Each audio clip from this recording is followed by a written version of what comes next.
ಅವರು ಮಂಡ್ಯದಿಂದ ಕಂಟೆಸ್ಟ್ ಮಾಡ್ತಾರೋ ಇಲ್ವೋ, ಕಂಟೆಸ್ಟ್ ಮಾಡಿದ್ರೆ ಕಾಂಗ್ರೆಸ್ಸಿಂದನೇ ಕಂಟೆಸ್ಟ್ ಮಾಡ್ತಾರಾ ಅಥವಾ ಪಕ್ಷೇತರವಾಗಿ ಕಂಟೆಸ್ಟ್ ಮಾಡ್ತಾರಾ ಅಂತ ವಿಚಾರ, ಅದ್ರ ಬಗ್ಗೆ ಏನೋ ಚರ್ಚೆ ಆಯಿತಾ? ನಾನು ಆವತ್ತು ಹೇಳಿದ್ನಲ್ಲ, ನಾನು ಜನರ ಆಸೆ ಏನಿದೆ, ಅವರೇನು ನನ್ನ ಹತ್ರ ಏನು ಬಂದು ಕೇಳ್ಕೊತಾ ಇದ್ದಾರೆ, ಸ್ವಲ್ಪ ನನ್ನ ಗಂಟ್ಲು ಕಟ್ಟಿದೆ, ಕ್ಷಮೆ. ಸರಿಯಾಗಿ ನಿಮ್ಮ ವಾಯ್ಸ್ ಕೇಳಿಸ್ದೇ ಇರ್ಬೋದು.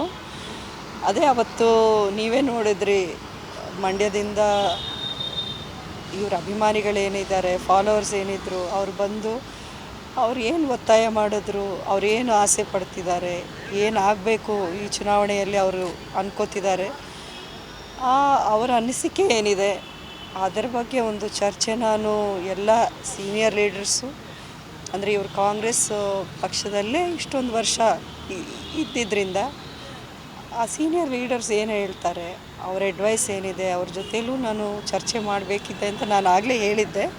ಅದರಂತೆ ನಾನು ಇವತ್ತು ಸಿದ್ದರಾಮಯ್ಯ ಅವ್ರನ್ನ ಮೀಟ್ ಮಾಡಿ ಇದರ ಬಗ್ಗೆ ನಾನು ಏನೇನು ನಡೀತಿದೆ ಮಂಡ್ಯದಲ್ಲಿ, ಜನ ನನ್ನ ಹತ್ರ ಬರೋ ಅಂಬರೀಷ್ ಅವರ ಅಭಿಮಾನಿಗಳಾಗಲಿ ಫಾಲೋವರ್ಸ್ ಆಗಲಿ ಏನು ಅಪೇಕ್ಷೆ ಪಡ್ತಾ ಇದ್ದಾರೆ ಅನ್ನೋದನ್ನು ಅವ್ರ ಮುಂದೆ ನಾನು ಇಟ್ಟಿದ್ದೀನಿ. ಅಲ್ಲದೆ ಒಂದು ಕಟಸಿ ವಿಸಿಟ್ ಕೂಡ ಇದು, ಯಾಕೆಂದರೆ ಕಾಂಗ್ರೆಸ್ ಪಕ್ಷದಲ್ಲಿ ಸೀನಿಯರ್ ಲೀಡರ್ಸು ಅವ್ರನ್ನ ನಾನೊಂದು ಮೀಟ್ ಮಾಡಿ ಒಂದು ಡಿಸ್ಕಸ್ ಮಾಡೋದು ನನ್ನ ಕರ್ತವ್ಯ ಆಗಿತ್ತು. ಅದರಂಗೆ ನಾನು ಮಾಡಿದ್ದೀನಿ. ನಮ್ಮ ಸಿದ್ದರಾಮಯ್ಯ ಅವರು ನೀವು ಭೇಟಿ ಆಗ್ತಿರೋದು ಏನಾದರೂ ಮಾತಾಡೋ ಏನಾದರೂ ಹೇಳಿದ್ದಾರೆ? ಅವ್ರ ರೆಸ್ಪಾನ್ಸ್ ಏನಿದೆ ನಾನು ಖಂಡಿತ ಯೋಚನೆ ಮಾಡಿ ನಾನು ಹೇಳ್ತೀನಿ ಅಂತ ಹೇಳಿದ್ದಾರೆ. ಸೊ ಯಾಕೆಂದರೆ ಈಗ ಇರೋ ಪರಿಸ್ಥಿತಿ ಅಲಯನ್ಸು ಅದು ಇದು ಇರೋದರಿಂದ ಎಲ್ಲ ಕೂತ್ಕೊಂಡು ಚರ್ಚೆ ಮಾಡಿ ಒಂದು ನಿರ್ಧಾರಕ್ಕೆ ಬರ್ತೀವಿ, ಅದನ್ನು ನಿಮಗೆ ತಿಳಿಸ್ತೀವಿ ಅಂತ ಹೇಳಿ. ಮೇಡಮ್, ಈಗ ಅಕಸ್ಮಾತ್ ಅಲಯನ್ಸ್ ಪ್ರಕಾರ JDS ಬಿಟ್ಕೊಡ್ಬೇಕಾದ ಪರಿಸ್ಥಿತಿ ಬಂದರೆ ತಮ್ಮ ನಿರ್ಧಾರ, ಯಾಕಂದರೆ ಮಂಡ್ಯದ ಜನ ತಮ್ಮ ವಿಚಾರದಲ್ಲಿ ಈಗಾಗಲೇ ತಿಳಿಸಿದ್ದಾರೆ, ಅವ್ರಿಗೂ ತಾವು ತಿಳಿಸಿದ್ದೀರಿ ಏನು, ಹಾಗಾಗಿ ಆವಾಗ ಏನು ತಮ್ಮ ನಿರ್ಧಾರ? ನಾನು ಖಂಡಿತವಾಗ್ಲೂ ಈಗ ಮೊದಲು ಏನು ನಾನು ಈಗ ನಮ್ಮ ಪಕ್ಷದಿಂದ ಏನೇನು ಹೇಳ್ತಾರೆ ಅದನ್ನು ನಾನು ತಿಳ್ಕೊಬೇಕಾಗಿದೆ. ನಾನೇ ದುಡುಕ್ಬಿಟ್ಟು ಮುಂದೆ ಇದಾಗ್ಬೋದಾ ಅದಾಗ್ಬೋದಾ ಅಂತ ಅದು ವೇಸ್ಟ್. ಈ ಟೈಮಲ್ಲಿ ನಾನು ಯೋಚನೆ ಮಾಡೋದು ಮುಂದೆ ಏನಾಗಬೇಕು. ಸರಿ, ಜನ ಬಂದು ನನ್ನ ಕೇಳಿದ್ದಾರೆ, ಇದು ನಮಗೋಸ್ಕರ ನೀವು ಮಾಡಬೇಕು, ಅಂಬರೀಷ್ ಅವರ ಲೆಗಸಿ ಏನಿದೆ ಅದನ್ನು ನೀವು ಮುಂದುವರ್ಸ್ಕೊಂಡು ಹೋಗಬೇಕು ಅಂತ ಜನನೇ ನನ್ನ ಹತ್ರಕ್ಕೆ ಬಂದಿದ್ದು. ಬಿಟ್ಟರೆ ನನಗೆ ಯಾವತ್ತೂ ಈ ಆಸಕ್ತಿನೋ ಈ ಥರ ಒಂದು ಯೋಚನೆಯೂ ಇರಲಿಲ್ಲ ಮೊದಲಿಂದನೂ. ಸೊ ಹಾಗಾಗಿ ಆ ಒಂದು ಪರಿಸ್ಥಿತಿ ನೀವು ಹೇಳಿರೋ ಪರಿಸ್ಥಿತಿ ಬರೋದಾದರೆ ನಾನು ಮತ್ತೊಮ್ಮೆ ಜನರ ಹತ್ರನೇ ಕೇಳ್ತೀನಿ, ಈಗ ನಾನೇನು ಮಾಡಬೇಕು, ಈಗ ಪಕ್ಷದಿಂದ ಈ ಥರ ಇದೆ ಪರಿಸ್ಥಿತಿ, ನೀವೇನು ಹೇಳ್ತೀರಾ ಅಂತ ನಾನು ಖಂಡಿತ ಜನರನ್ನೇ ಕೇಳ್ತೀನಿ. ಅದರ ಪ್ರಕಾರ ನನ್ನ ನಿರ್ಧಾರ ಇರುತ್ತೆ. ಜನರು ಒಂದು ವೇಳೆ ಕೂಡ ಜನ ಅಭಿಪ್ರಾಯವೇ ಅಂತಿಮ ನಿರ್ಧಾರ. 100% ಜನ ಅಭಿಪ್ರಾಯವೇ ಇಷ್ಟು ದೂರನೂ ನನ್ನ ಕರ್ಕೊಂಬಂದಿದ್ದು. ಯಾಕೆಂದರೆ ಈ ದಿಕ್ಕಲ್ಲಿ ನಾನು ಯಾವತ್ತೂ ಯೋಚನೆ ಮಾಡಿದವಳಲ್ಲ, ಯಾವತ್ತೂ ಅದಕ್ಕೋಸ್ಕರ ಯಾವುದೇ ಪ್ರಯತ್ನವೂ ಮಾಡಿರಲಿಲ್ಲ. ಈಗ ಇಷ್ಟು ದೂರ ಬಂದಿದೆ ಅಂದರೆ ಅದು ಖಂಡಿತ ಜನರ ಒಂದು ಆಸೆಯಿಂದ ಅವರೇನು ಅಂದ್ಕೊಂಡಿದ್ದಾರೆ ಅದರಿಂದನೇ ನಾನು ಇಷ್ಟು ದೂರ ಬಂದಿರೋದು.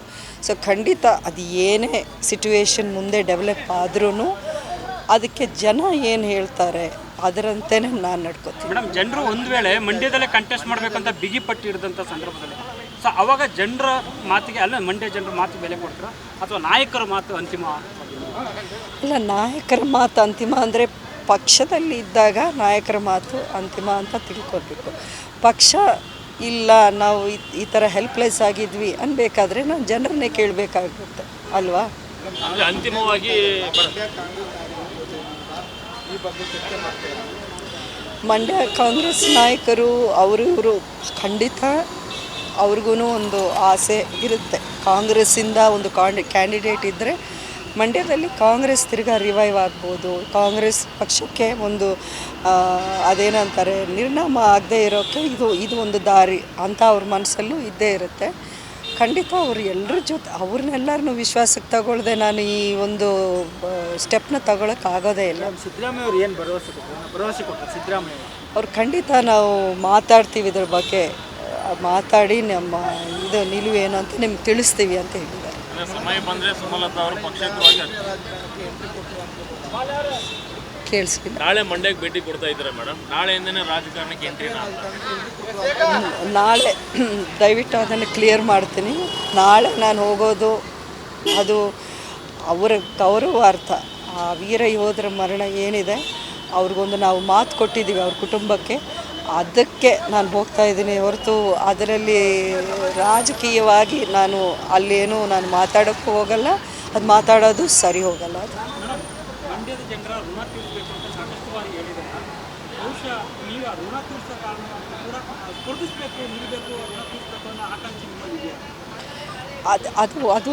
ಅದೊಂದೇ ನನ್ನ ಮೇನ್ ಕಾರಣ. ಯಾಕೆಂದರೆ ಮಂಡ್ಯದ ಜನ ಇವಾಗಲ್ಲ, 20 ವರ್ಷದಿಂದ 25 ವರ್ಷದಿಂದ ಅಂಬರೀಷ್ ಅವ್ರ ಮೇಲೆ ಅವ್ರು ಇಟ್ಕೊಂಡಿರೋ ಪ್ರೀತಿ, ಅವ್ರಿಗೆ ತೋರಿಸಿರೋವಂಥ ಒಂದು ಅಭಿಮಾನ, ಪ್ರೀತಿ, ವಿಶ್ವಾಸ ಏನಿದೆ, ಆ ಋಣ ನನಗೆ ಮಾತ್ರ ಅಲ್ಲ, ಅಭಿಷೇಕ್ಗೂ ಅದು ಜೀವನ ಪೂರ್ತಿ ಇರುತ್ತೆ. ಅದು ನಮಗೆ ಅದು ಇವತ್ತಿಂದಲ್ಲ, ನಿನ್ನೆದಲ್ಲ, ಮೊನ್ನೆದಲ್ಲ, ಅದು ನಾವು ಇರೋವರೆಗೂ ಅದು ಇದ್ದೇ ಇರುತ್ತೆ. ಅದನ್ನು ತೀರಿಸ್ಕೋಬೇಕು ಅನ್ನೋ ಆಸೆ ಖಂಡಿತ ನನಗಿದೆ. ಕೊನೆಯದಾಗಿ ಮೇಡಮ್, JDS ನಾಯಕರಿಗೆ ಏನಾದರೂ ಭೇಟಿ ಮಾಡೋ ಸಾಧ್ಯತೆ ಇದೆ? ಯಾಕಂದರೆ ಅಂತಹ ಒಂದು ಸಂದರ್ಭ ಬಂದಾಗ